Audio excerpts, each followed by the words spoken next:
Welcome back, student. We are going to learn a biological foundation of growth and development. As you people know, when human acquires the age of 18 years, he or she become adult, and after the physical maturation takes place, we all people, either male, either female, either other side, either other sex, were are able to reproduce an organism. But are we able to reproduce an organism without any sexual part? No. So we all, either from male side and either from female side, have sexual organs, and they all sexual organs in the subject of biology term as gonads, अर्थात क्या बोलते हैं इसे, जनन ग्रंथियां। तो gonads का संबंध मेल में पाए जाने वाले किससे है, टेस्टिस से, और फीमेल में पाए जाने वाले किससे है, ओवरीज से है। यहाँ पे अर्थात मेल में पाए जाने वाले जो गोनैड्स का नाम है टेस्टिस, और फीमेल में पाए जाने वाले जो गोनैड्स का नाम है क्या है, ओवरीज। इसी टेस्टिस में जिस चीज का फॉर्मेशन होता है उसे हम लोग क्या कहते हैं, सीमेन। क्या कहते हैं उसे, सीमेन। और इसी ओवरीज में जिस चीज का फॉर्मेशन होता है उसे क्या कहते हैं, ओवा। क्या कहते हैं इसे, ओवा। तो ओवा और सीमेन में एक बेसिक डिफरेंस आपको यहाँ पे ये याद रखना है। सीमेन का फॉर्मेशन बॉयज में आफ्टर 11 ईयर या आफ्टर 12 ईयर प्यूबर्टी के प्रोसेस के शुरू होने के बाद होता है। लेकिन ओवा का मतलब क्या होता है, नंबर ऑफ एग सेल्स। क्या होता है, number of egg cells. Semen from male side and ova from female side में एक बहुत बड़ा डिफरेंस याद रखिएगा। सीमेन का फॉर्मेशन एक लड़के में बाय बॉर्न नहीं होता है, लेकिन फीमेल में जो ओवा या जो एग सेल होता है वो बाय बॉर्न या बाय बर्थ ही होता है।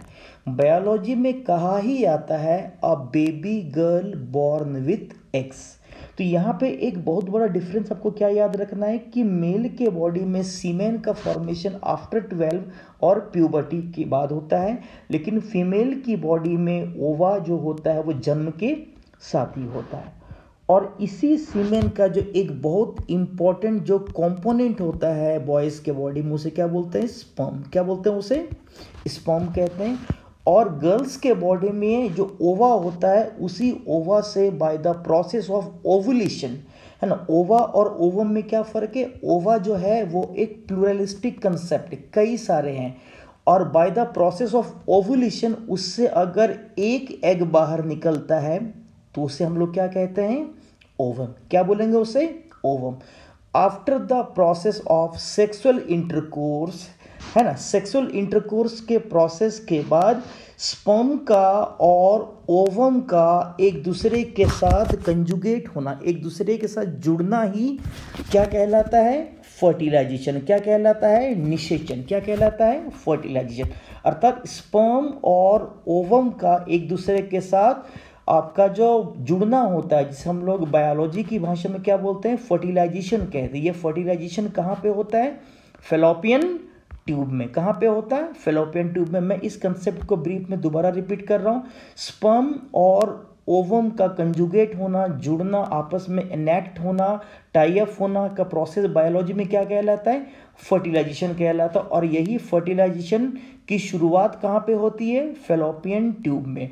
और इसी फर्टिलाइजेशन के लगभग 24 घंटे के भीतर में माइक्रोस्कोपिक टाइनी यूनिसेलुलर ऑर्गेनिज्म का जो फॉर्मेशन होता है, बायोलॉजी इसी टाइनी यूनिसेलुलर ऑर्गेनिज्म को क्या कहता है, जाइगोट। क्या कहता है, जाइगोट। तो अगर आपसे ये सवाल पूछ लिया जाए कि जाइगोट का फॉर्मेशन कहाँ पे होता है, आपका आंसर क्या होगा, फेलोपियन ट्यूब में होता है।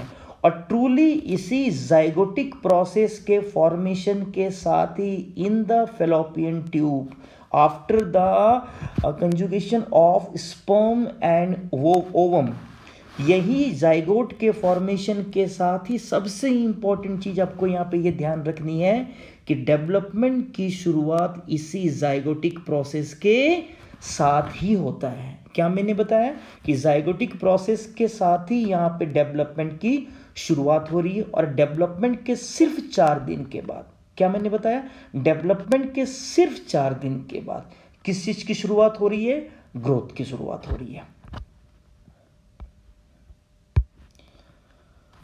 आगे की पंक्ति में देखेंगे यहाँ पे, तो जाइगोटिक पीरियड या जाइगोट है ना, जाइगोट का जो स्पैन होता है, देखिएगा ध्यान से यहाँ पे, जाइगोट का जो स्पैन होता है, जाइगोट की जो अवधि होती है 15 डेज तक का, जो टाइनी यूनिसेलुलर, यूनिसेल क्यों बोलते, क्योंकि इसमें एक ही सेल होता है, टाइनी क्यों बोलते क्योंकि ये बहुत ही माइक्रोस्कोपिक होता है, टाइनी यूनिसेलुलर ऑर्गेनिज्म जाइगोट, जिसका फॉर्मेशन आफ्टर सीमेन और ओवम के जुड़ने के साथ कहाँ पे हुआ, फेलोपियन ट्यूब में हुआ। इसके बाद यही जाइगोट आफ्टर 15 डेज कहाँ पे शिफ्ट हो जाता है, इस यूटेरस में शिफ्ट हो जाता है। कहाँ पे, यूटेरस में, जिसे हम लोग क्या बोलते हैं, बच्चादानी कहते हैं या गर्भाशय, है ना। इस यूटेरस में शिफ्ट होने के बाद आफ्टर 15 डेज के जाइगोट को हम लोग क्या कहते हैं, एम्ब्रियो। क्या कहते हैं, एम्ब्रियो, इसे भ्रूण कहते हैं। और यही एम्ब्रियो आफ्टर 2 मंथ्स, है ना, इसकी अवधि कितनी होती है, 2 मंथ्स, और यही एम्ब्रियो आफ्टर 2 मंथ्स किस चीज में कन्वर्ट हो जाता है, फीटस में कन्वर्ट हो जाता है। किस चीज में कन्वर्ट हो जा रहा है, फीटस में कन्वर्ट हो जा रहा है। और ये पूरा का पूरा जो प्रोसेस है, ये बिफोर बॉर्न अर्थात जेस्टेशनल फेज में, माँ के पेट में बिफोर बर्थ, और इसी को हम लोग प्री नेटल पीरियड या बिफोर बर्थ पीरियड या जेस्टेशनल पीरियड भी कहते हैं। तो अगर ये सवाल पूछ लिया जाए कि प्री नेटल पीरियड को या प्री नेटल पीरियड के ग्रोथ को और डेवलपमेंट को हम लोग कितने भाग में कैटेगराइज करते हैं, answer will be 3। First one is zygotic, second one is embryonic and the third one is fetus और fetal यहाँ पे। और थोड़ी देर पहले हमने यहाँ पे क्या बताया कि इसी जाइगोटिक प्रोसेस के साथ ही माँ के पेट में बच्चे का सबसे पहले क्या शुरू होता है, डेवलपमेंट शुरू होता है। और इस डेवलपमेंटल प्रोसेस के सिर्फ 4 दिन के बाद, है ना, 4 दिन के बाद क्या शुरू होता है, ग्रोथ शुरू होता है।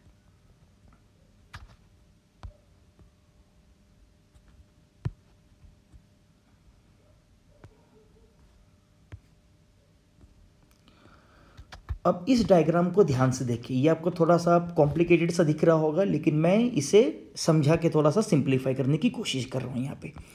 अब देखिए यहाँ पे हमने इसे 2 मेजर पार्ट में यहाँ पे डिवाइड किया है ना।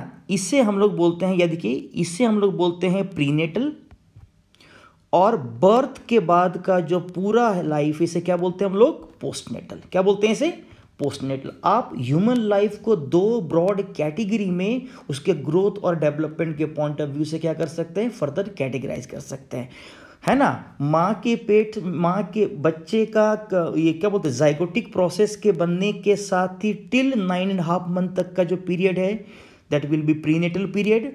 और 9.5 मंथ से पूरा लाइफ तक का जो पीरियड, उसे क्या बोलेंगे, पोस्ट नेटल पीरियड। ठीक है, हम पोस्ट नेटल पीरियड को फर्दर कई छोटे छोटे डेवलपमेंटल पीरियड्स में क्या करते हैं, डिवाइड करते हैं। जैसे बर्थ से 2 ईयर तक का जो पीरियड, उसे क्या बोलेंगे, इन्फेंसी।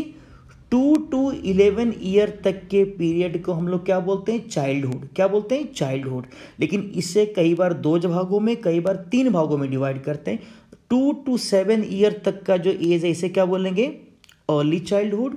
और 7 to 11 ईयर तक का जो फेज है या पीरियड, इसे क्या बोलेंगे, लेट और लेटर चाइल्डहुड।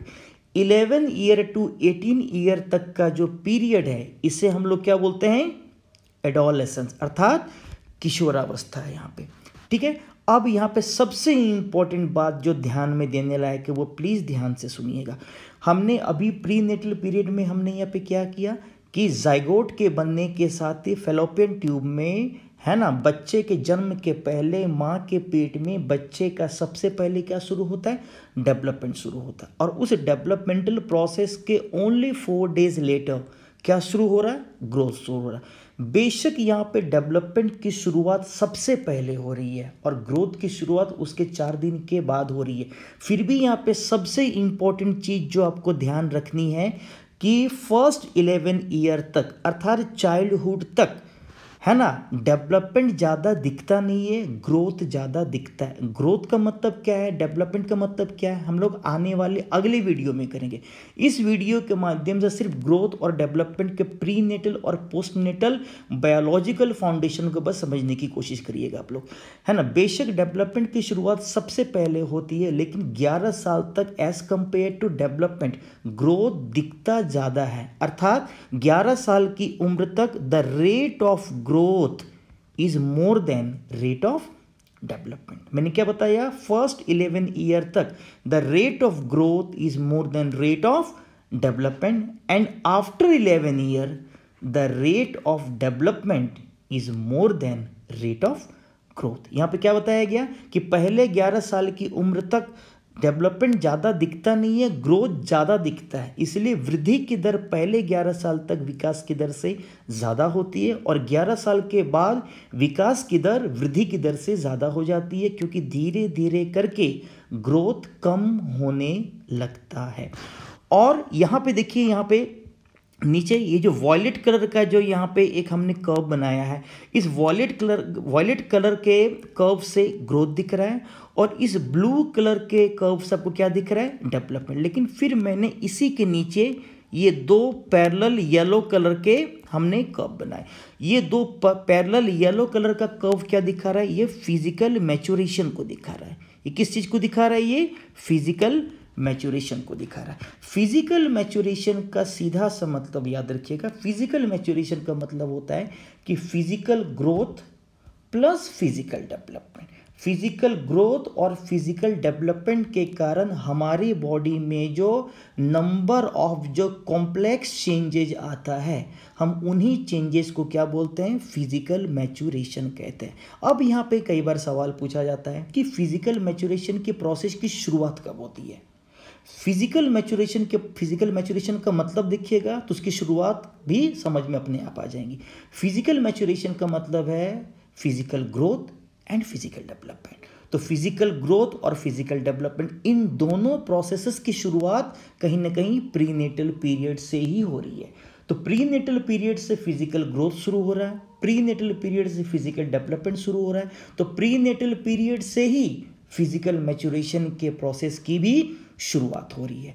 लेकिन 18 या 19 साल के आसपास, 18 या 19 साल के आसपास फिजिकल ग्रोथ के प्रोसेस के ऑलमोस्ट स्टॉप होने के साथ ही, फिजिकल ग्रोथ के प्रोसेस के स्टॉप होने के साथ ही ऑलमोस्ट 18 ईयर के आसपास फिजिकल मैच्योरेशन के प्रोसेस की भी समाप्ति हो जाती है। इसे अगर दूसरी भाषा में समझें तो इसका मतलब क्या होता है कि फिजिकली मैच्योर एक ह्यूमन बॉडी या कोई भी एक ऑर्गेनिज्म जनरली तब माना जाता है जब वो ऑर्गेनिज्म अपनी बॉडी के भीतर में किसी दूसरे ऑर्गेनिज्म को रिप्रोड्यूस करने की एक बायोलॉजिकल कैपेसिटी को क्या कर लेता है, अक्वायर कर लेता है या अक्वायर कर लेती है। और इसी प्रोसेस की शुरुआत लगभग 11 या 12 साल की उम्र से हमारी बॉडी अपने आप को फिजिकली करना शुरू कर देती है और उसी प्रोसेस को क्या बोलते हैं, प्यूबर्टी। क्या बोलते हैं, PUBERTY।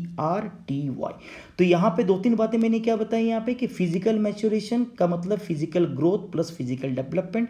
चूंकि फिजिकल ग्रोथ और फिजिकल डेवलपमेंट इन दोनों प्रोसेस की शुरुआत प्रीनेटल पीरियड से हो रही है, तो फिजिकल मैच्योरेशन का प्रोसेस भी प्रीनेटल पीरियड से ही शुरू हो रहा है। और 18 या 19 साल के आसपास फिजिकल ग्रोथ के प्रोसेस के रुकने के साथ ही फिजिकल मैच्योरेशन का प्रोसेस भी ऑलमोस्ट स्टॉप हो जाता है। और उसके स्टॉप होने की सबसे बड़ी शर्त है कि कोई भी ऑर्गेनिज्म 18 साल की उम्र में जब एक नए ऑर्गेनिज्म को रिप्रोड्यूस करने की एक बायोलॉजिकल कैपेसिटी को अपने बॉडी में एक्वायर कर लेता है या कर लेती है। लास्ट में मैंने जो बातें बताई, मैंने उन्हीं सब बातों को यहाँ पे समअप किया है। प्रीनेटल, अब देख सकते हैं यहाँ पे प्रीनेटल एंड पोस्टनेटल, यहाँ पे कंसेप्शन, गर्भधारण यहाँ पे है ना। और इसी फर्टिलाइजेशन के साथ यहाँ पे डेवलपमेंट शुरू हो रहा है, यहाँ पे बच्चे का जन्म हो रहा है। 11 साल तक की उम्र को हमने क्या कहा, चाइल्डहुड, और 11 से 18 साल तक की उम्र को हमने क्या कहा यहाँ पे, एडोलेसेंस। यहाँ पे 11 साल की उम्र तक ग्रोथ डेवलपमेंट से ज़्यादा है और 11 साल के बाद डेवलपमेंट ग्रोथ से ज़्यादा हो जाता है, यही मैंने यहाँ पे बताई हुई यहाँ पे। ठीक है, तो इन सभी डिस्कशन से ग्रोथ एंड डेवलपमेंट के एक बायोलॉजिकल फाउंडेशन के बारे में आई होप आप लोगों की अंडरस्टैंडिंग बनी होगी। Thank you so much.